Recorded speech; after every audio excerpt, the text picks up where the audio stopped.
kembalikan. Ya, antum nggak mau kembalikan pun antumnya diambil juga, ya kan? Kan aneh kan? Orang mempertahankan barang titipan itu aneh. Karena itu pada saatnya akan berpisah dan dikembalikan kepada yang punya. Nah, sekarang kita rinci. Sampai dengan hari ke-28 ini sudah ada pilihan belum mau kemana? Itu jelas ya. Sampai hari ke-28 ini kan kita kemarin belajar tuh tentang peta hidup kan, dari lahir sampai dengan wafat. Nah, setelah paham petanya, tahu misinya menjadi apa, khalifah, memakmurkan, saling menggantikan, mesti sukses, mesti bahagia. Nah, dari 4 ini pilihannya apa? Dia nanti ada beberapa orang yang memadukan. Saya pengen jadi pejabat yang kaya supaya punya kedudukan dan bisa berbagi dengan harta. Ada yang begitu. Jadi nggak harus milih salah satu. Ya?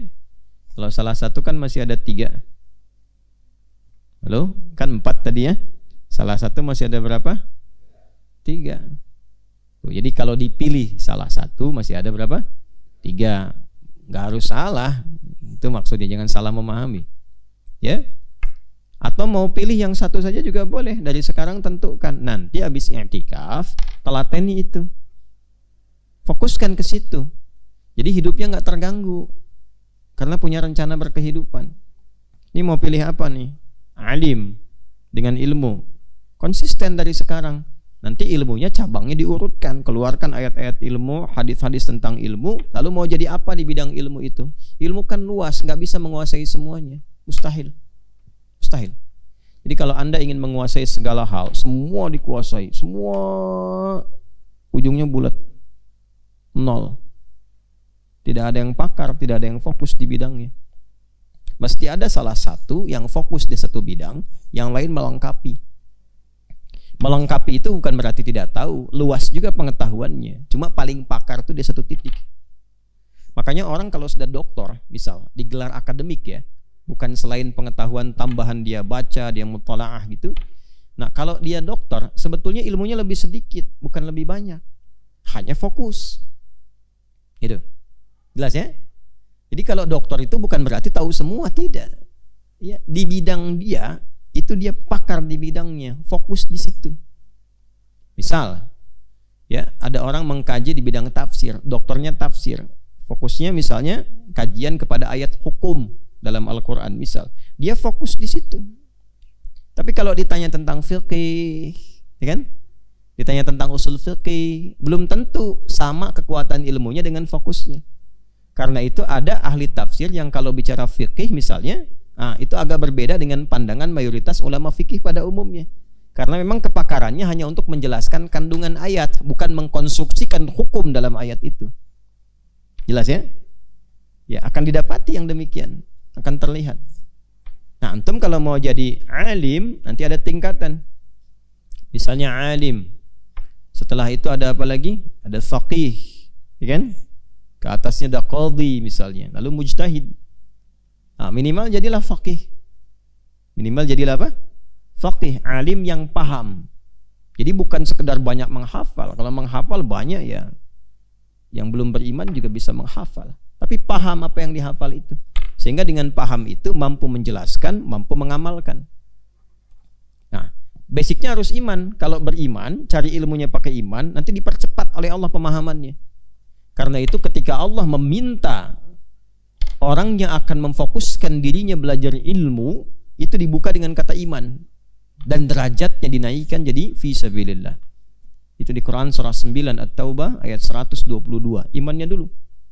Wa ma kana al-mu'minuna liyanfiru kaffa falaula nafara min kulli firqatin minhum ta'ifah li yattafaqahu fikih, itu bukan liyata'allamu, liyatafaqahu fid din. Kalau sudah fiqih, tadi saya bilang, kalau sudah paham, pasti mudah menerangkan.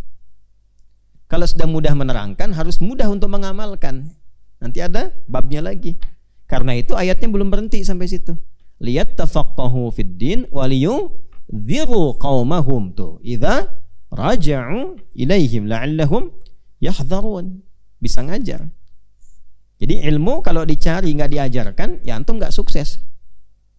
Kalau cuma buat sendiri, kenapa mesti dalam-dalam kan? Ya, kalau untuk sendiri kan untuk mempraktekkan saja. Ya, kalau untuk dalam-dalam memilih sampai di bidangnya jadi pakar, itu amalnya muncul saat diajarkan. Itu baru punya nilai di hadapan Allah. Nanti babnya banyak lagi. Mencari majlisnya pun pakai iman, kan tadi pondasinya iman. Antum tidak boleh sembarangan cari majlis kalau ingin menjadi alim yang rabbani, yang benar. Makanya kalimat majlis di Quran pakai iman dulu. Ya ayyuhalladzina amanu idza qila lakum tafassahu fil majalis. Tuh, imannya dulu. Surah apa itu? Al-Mujadalah ayat berapa? Ayat 11. Ya ayyuhalladzina amanu, iman selalu pondasinya iman. Kan? Idza qila lakum tafassahu fil majalis, mencari majlis dengan iman dibandingkan dengan mencari tempat belajar tanpa iman, itu akan beda. Makanya orang-orang yang mengandalkan iman dalam pencarian ilmunya, itu pasti cara belajarnya benar, berfatwanya benar, dan gak akan jauh dari hidayah Allah subhanahu wa ta'ala. Tapi kalau pertimbangan iman diabaikan, kemana saja dia belajar, pulang-pulang nanti cara berpikirnya bisa berbeda, bahkan bisa kontra dengan imannya. Ya, jauh-jauh belajar untuk apa? Kalau cuma kemudian pada akhirnya kehilangan imannya. Semua agama sama, menuju pada Tuhan yang sama, cuman caranya beda-beda. Ngapain sekolah tinggi-tinggi kalau cuma untuk menepikan imannya, memadamkan imannya? Kasihan. Ya, anak SD kenal Allah. Anak SD tahu inna dina indallahil Islam. Yang muslim kan, ini muslim, belajar jauh-jauh sampai terbang pakai pesawat bermil-mil dan sebagainya. Pulang-pulang cuma buat mengatakan semua agama sama. Kasihan. Kenapa? Karena pondasi tadi yang awalnya hilang. Ya, menipis tadi itu. Itu yang akhirnya membingungkan. Itu Nabi sudah sampaikan. Nanti akan ada satu masa orang-orang yang kalau kemudian dia berbicara itu membuat kita bingung, aneh cara berpikirnya. Dia bicara tentang keislaman tapi bertentangan dengan nilai-nilai keislaman yang sudah pakem, yang sudah otoritatif itu. Dan bahasanya indah. Harus menyesuaikan dengan zaman. Kita juga punya otoritas. Hum rijal wa nahnu rijal. Hum rijal wa anta sobi. Ya kan? Jelas? Baik, dan itu akan ditemukan. Karena itu ketika iman itu dibuka, nanti ilmu akan diangkat setelah iman. Fa'illahu alladhina amanu minkum walladhina utul ilma darajat. Nah, itu silahkan tuh bagi yang memilih ilmu. Nanti babnya harus dituntaskan. Nanti kita akan ngaji lebih dalam lagi tuh. Supaya benar cara belajarnya benar, mendapat guru yang benar. Sampai ulama itu ngarang kitab banyak sekali tentang bagaimana cara menuntut ilmu, banyak sekali. Nanti saya tunjukkan beberapa contoh-contoh dari yang ulama-ulama di luar sampai ulama-ulama lokal yang di Indonesia. Dan itu satu sanad itu, nggak beda intinya.